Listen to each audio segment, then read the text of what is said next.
It's me again. So I just did a video of the 357 of Chris's saw, and I didn't mention the features and the different models of the saw. I noticed that after I watched the video a bit, so I'm going to put this on just before I start the video again. The 357 came in as a XP model, an XPW with full wrap, and an XPGW heated full wrap version. Great saw. You think about that size of saw was a European falling saw in different areas in the world with small timber, but also worked great here on the west coast of Vancouver Island and BC. Just a great saw, like I said, one of my favorite saws. So here we go for the next video. Enjoy. Any comments, I'll try to answer as quick as I can. Thank you very much. Good evening. Tony Walker here. Who else, eh? I got this beautiful 357 XP from Chris Nacarado from Jaffrey, BC. I've done a few saws for him, and he's really liked them. We've done a few deals together, and he scored this beautiful 357 that is mint. I already took the muffler off. I don't know, just because. But the piston looks like brand new in it. So I'm going to take this apart right now and then talk a little bit about this saw and some of the features it has. So originally the 357 was a 357. Oh, go figure that, eh? My friend Magnus Johansson in Husqvarna, or actually Jan Chirping, which is the next city next to Husqvarna, helped design this 357 saw and the 346. He's been a very good friend of mine for years, and unfortunately had some health issues and had to quit working for Husqvarna and his own company that he modified a lot of two-strokes and helped develop a lot of two-strokes for go-kart teams, motocross teams. He built some of the best two-strokes in the world. He had his own dyno, a rolling dyno, he'd run his bikes on and whatnot. Just a great fella. But years ago, when they first came out with this model, I was like, wow, this thing's a rocket. And Magnus had come over many a times to Canada here to help test the 371 saw, the 395, and the 390, or no, 385 actually, sorry, before it came a 390. So me and him have a lot of history together, and was a really good friend of mine. Me and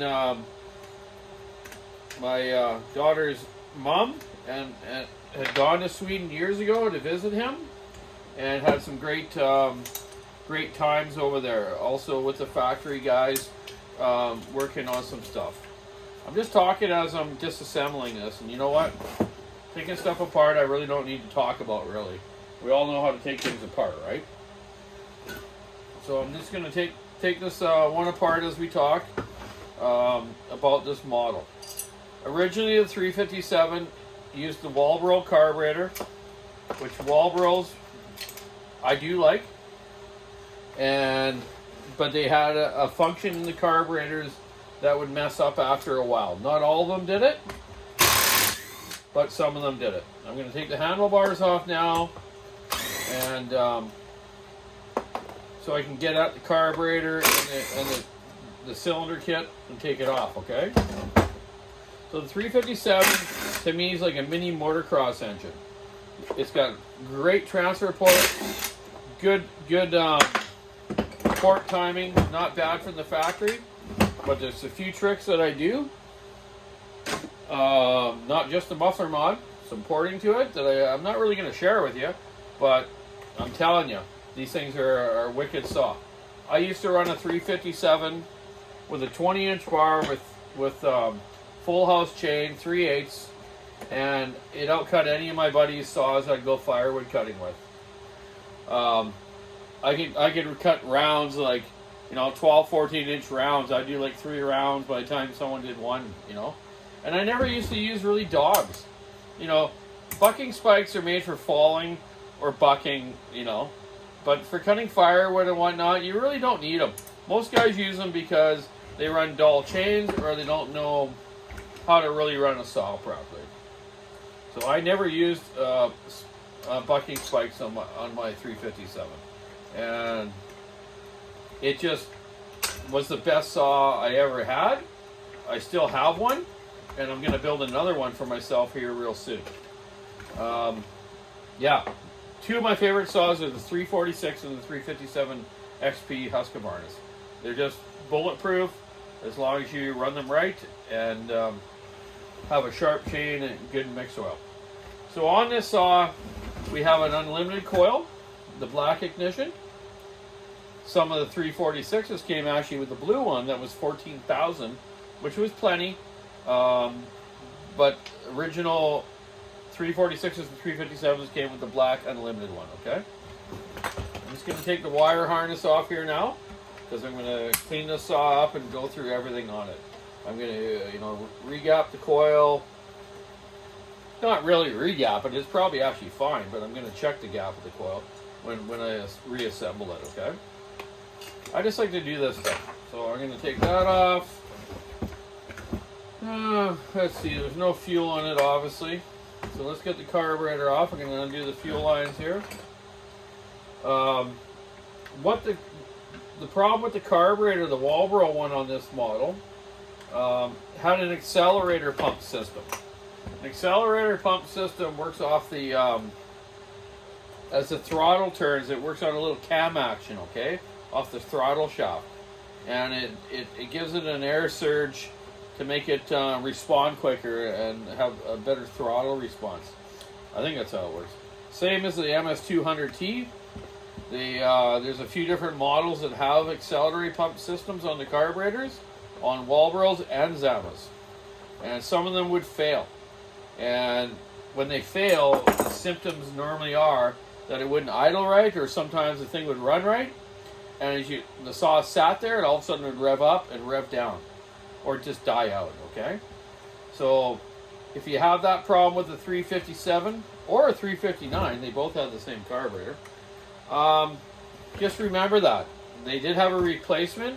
Husqvarna came out with a Zama carburetor that replaced this Walbro, and it worked better. It didn't have the EPA stuff on it, but this one maybe worked fine. We don't know. See right here underneath the carb bolt, this little brass valve, you can actually take the throttle shaft out and try to get that out, but these ones are hard to get out. I don't recommend it. If you got one that's not working right, just put the Zama carb on it or order the original OEM if you can, but I don't think they're available anymore. These carburetors worked great. Don't get me wrong, they worked great until they failed. So here we go. We got the carburetor off, exhaust off. This one also has the auto decomp, which I'm going to show you in a second. I'm going to take the cylinder off now, and I'm going to show you that in the function of it. Husqvarna had actually a repair kit to eliminate that auto decomp. And I don't have the part number in front of me, but I might get it tomorrow when I'm at the Walker Saw Shop. I know the drawer where they were because I used to do all of them and change them over. It wasn't a very good system, so obviously if Husqvarna has a kit to replace it, it obviously didn't work right. So it was not a good thing to do, or to have actually. So basically you can just take this off here, put a regular decomp in it, or a plug if you don't want to run one, and where the other end is, I'm going to show you in a sec, you can actually put a little rubber hose on it with a plug on the end, or you can simply crimp it and JB weld it and put something over top of it, okay? So here we go. All the cylinder bolts are loose, muffler's off, the carburetor's off. I'm just going to put a little screw. These little screws on Husky, you get off what they're called limiter screws, okay? These limiter screws on like 372s or different saws, 390s, 385s, have this little straight end on it than a threaded part, okay? They're great for putting into a fuel line. After you take the fuel line off, just put it in the fuel line and it won't leak gas all over your bench. There was a little bit of gas in this tank, which, Chris, you shouldn't have sent it with any gas in it, but he might have had just a little in there and he didn't notice. Anyways, okay.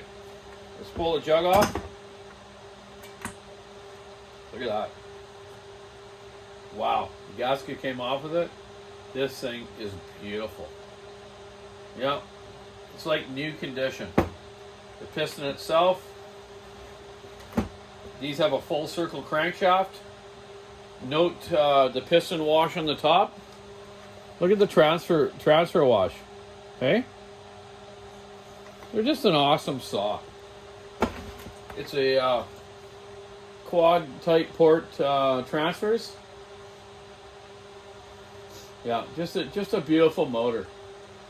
So what I'm going to do here is take the piston off, clean off the carbon on the top, and then do the porting that I like to do on these, and put it back together, and obviously go through the carburetor and everything else. And I'll also pressure vac it once I get it back together, because I can change the seals if they are leaking, which I doubt it, without having to take the crankcase apart or the top end back off.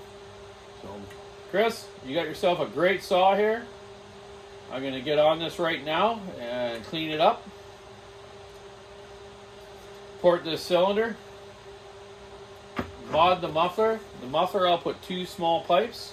I like to use about a 5/8 conduit type pipe. I'm going to put 2 on there for him, and you'll be rocking. I believe he actually ordered a, I think my brother had a full wrap set handlebar for him actually at our dealership. So I'll check that out tomorrow when I'm there. But there you go. There's a 357. I wish it was mine, but it isn't. But Chris, you got yourself a great saw here, and it'll be even better once I finish with it. So keep your saw on the wood, stick in the ice, rubbing the road. Your driveway cleared. We got a lot of snow here again. It's snowing right now, actually. Hopefully it doesn't do it all night. I just cleared all the driveway and everything, you know. But yeah, just a great saw. I just love these. 357s, 346s, my favorite. Oh, here we go. So right here is your little spigot.